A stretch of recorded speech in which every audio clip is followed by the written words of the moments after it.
Alam naman natin na grabeng kinakalat na grabeng pagkakalat nito ni Ruben Padilla nitong nakaraang mga araw. Doon sa impeachment trial, alam naman natin 'yan. Ngayon, maraming nagkokomentaryo kay Ruben, oh, eh, bi nag-ano, yung, nung 2022 elections, lumabas itong sinabi nito ni Mariel. Si Ruben, nung nasa bilibid, nakapagpasa na ng batas without even being a senator. Yun, kumakalat yun. Kumakalat. Pinagmamalaki kasi ng kampo ni Ruben, siyempre, pinagmamalaki ng kanyang asawa na si Mariel Rodriguez Padilla. Pinagmamalaki nila na si Ruben, wag tatawaran yung kakayahan. Wag daw tatawaran yung kakayanan ni Ruben, sabi ni Mariel Padilla. Kasi kahit hindi pa man daw yan senador, nakagawa na yan ng batas. Nakagawa na yan ng batas. Nakapagpasa na ng batas si Ruben Padilla. Yan ang sabi ni Mariel. Ha? Di syempre, grabe ang reactions ng netizens. Imaginein mo, hindi ka senador, nakapagpasa ka ng batas. Ha? Yan. Kaya naging controversial yung na yan ni Mariel Padilla. So, lumabas na naman yan. Yang, na yan. So, ang ginawa ni Mariel Padilla, kasi napahiya talaga eh. Napahiya si Mariel Padilla dyan. So, naglabas ng paliwanag. Yun. Naglabas ng paliwanag si Mariel Padilla. Ang problema, ang paliwanag niya, hindi naman paliwanag na, lalong nasira sila sa paliwanag ni Mariel Padilla. Nagpapaliwanag si Mariel Padilla, common sense daw hindi nakuha ng mga tao. Napaka-common sense lang daw na bagay, sentido común, hindi daw makuha. Wow. Ang yabang ni Mariel Padilla. Ito yung sinabi ni Mariel Padilla. Hi everyone, I am in the beautiful Samal Island today.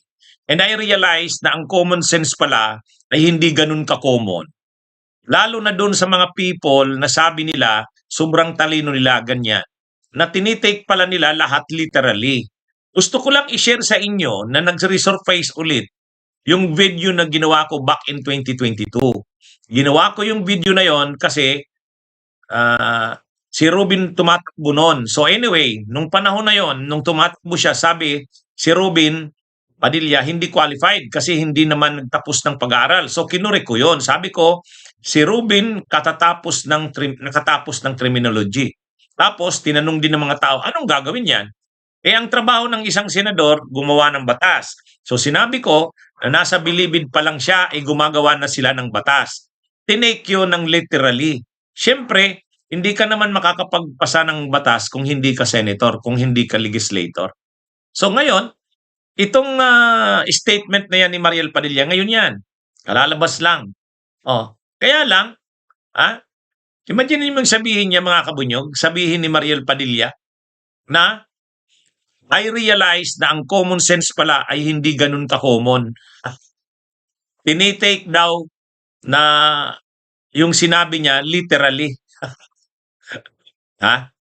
Grabe. Ang sinisisi pa ngayon ni Mariel Padilla, yung mga nag-react sa niya, sa sinabi niya. Yun pa ang sinisisi ngayon ni Mariel Padilla. O parang walang common sense. Walang sentido común. yan yung sinasabi ni Mariel Padilla. Yung mga daw sa kanila nagbabas, walang sentido común o common sense. Sabi ni Mariel Padilla, tinake daw literally yung sinabi niya. Ba't talaga kasing sinabi niya? Di ba sinabi niya na si Ruben Padilla nasa bilibid pa lang, nakapagpasa na ng batas. Ano ba kasing ibig sabihin niya nun?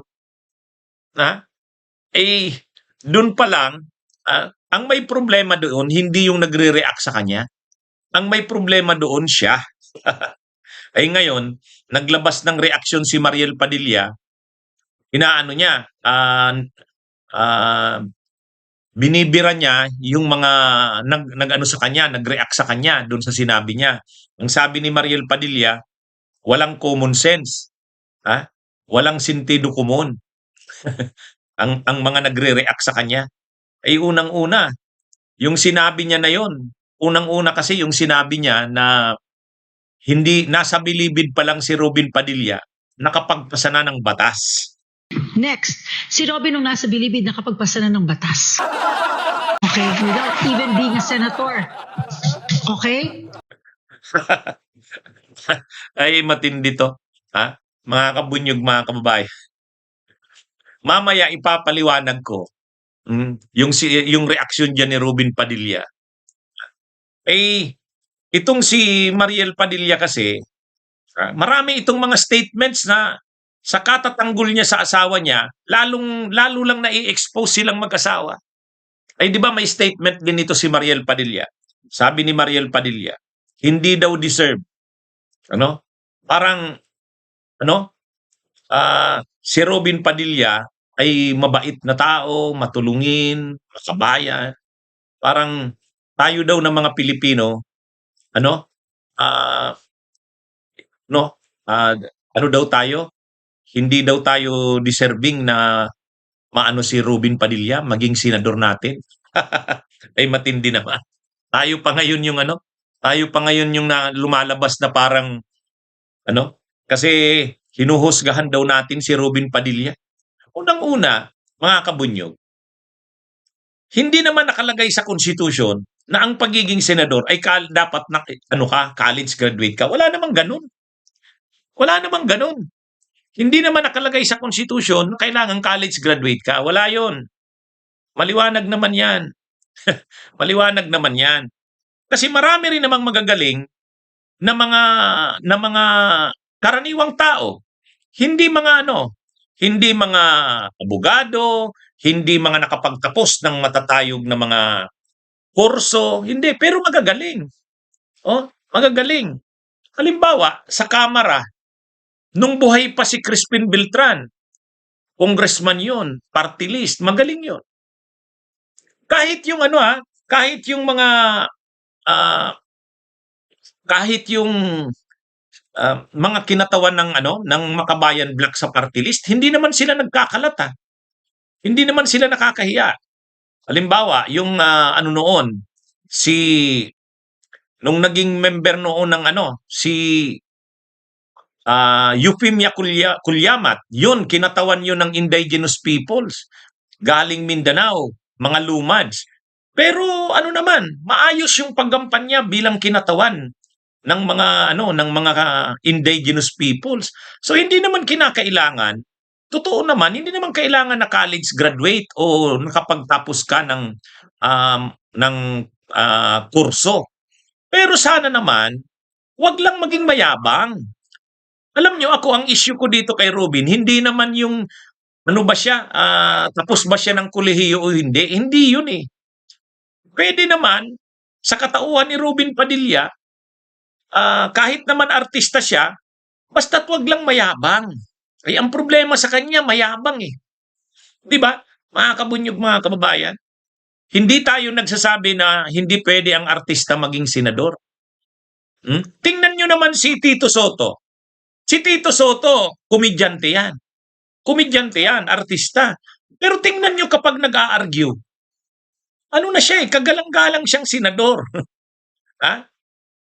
Si Lito Lapid, artista siya, nahihiya siya na magsalita ng magsalita kasi talaga namang kulang ang kanyang kaalaman. Pero hindi siya mayabang. Ito kasing si Robin eh. Mayabang eh. Tapos pag nagsasalita na, kala mo ang dami niyang alam, wala. Habang pag nagsasalita siya, nai-expose na wala naman talaga. Yun ang problema kay Robin. Yun ang problema kay Robin. Dalawang artista na senador, si Lito Lapid at si Tito Soto. Si Tito Soto, komedyante, pinagtatawanan yan, itbulaga daw. Pero titingnan mo si Tito Soto, magaling na ang kanyang naging Senate President niya eh. Nung naging Senate President siya, hindi naman nakakahiya eh. Mas nakakahiya pa nga si Alan Peter Cayetano eh. Ha? Si Lito Lapid. Si Lito Lapid, artista. Totoo, kulang siya sa kaalaman. Kulang siya sa kaya hindi siya masyadong nagsasalita. Pero nakikinig siya. Sabi nga ni Lito Lapid, dito sa impeachment trial, pakikinig na lang ako. Sabi ni Lito Lapid, papakinggan ko ang mga argumento, ang mga ebidensya, ang mga testigo. Tama naman yun eh. Ganun naman talaga dapat ang senator judge. Hindi ka dapat nagpapalabas ng pagiging bias mo. Si Robin Padilla, bias eh. Ang problema, bias na nga siya bilang senator judge, pag nagsasalita pa siya, ano pa? Ang yabang-yabang tapos mali-mali pa. Doon siya napapahiya. Doon napapahiya si Robin Padilla. Ako hindi ko tinitingnan na kailangan bang bugado, kailangan bang nakatapos ng matataas na kurso. Hindi naman eh. Kahit namang ordinaryong tao ka, pwede ka naman maging senador, pwede ka namang maging congressman. Pero ipakita mo naman na karapat-dapat kang maging senador, maging congressman. Hindi naman yung natapos mong kurso. Hindi naman yung Kaya lang si Robin Padilla, kulang na nga sa kaalaman, mayabang pa. Ayun ang problema. Kulang na nga sa kaalaman, mayabang pa. Kukunti ang kaalaman, pag nagsasalita, akala mo, master niya yung subject. Yun ang problema. Yun ang problema ni Robin Padilla. Tapos itong asawa, okay, naunawaan naman natin, siyempre asawa, ipagtatanggol niya. Kaya lang, sabi nga, less took less mistakes. Di ba, mga kabunyog, mga kabayan? Ano yan eh? Yan yung nagiging problema diyan. Yun ang Tapos itong si Mariel, nagsalita ng ganyan, lalo lang napahiya na naman si Robin Padilla. Bunyog, bunyog, halikan na kasama ka. Bunyog, kapag buklod ay may pag-asa. Luzon, Visayas, Mindanao, isa ang pananaw. Sa bagong Pilipinas ang bunyog isisigaw. Bunyog.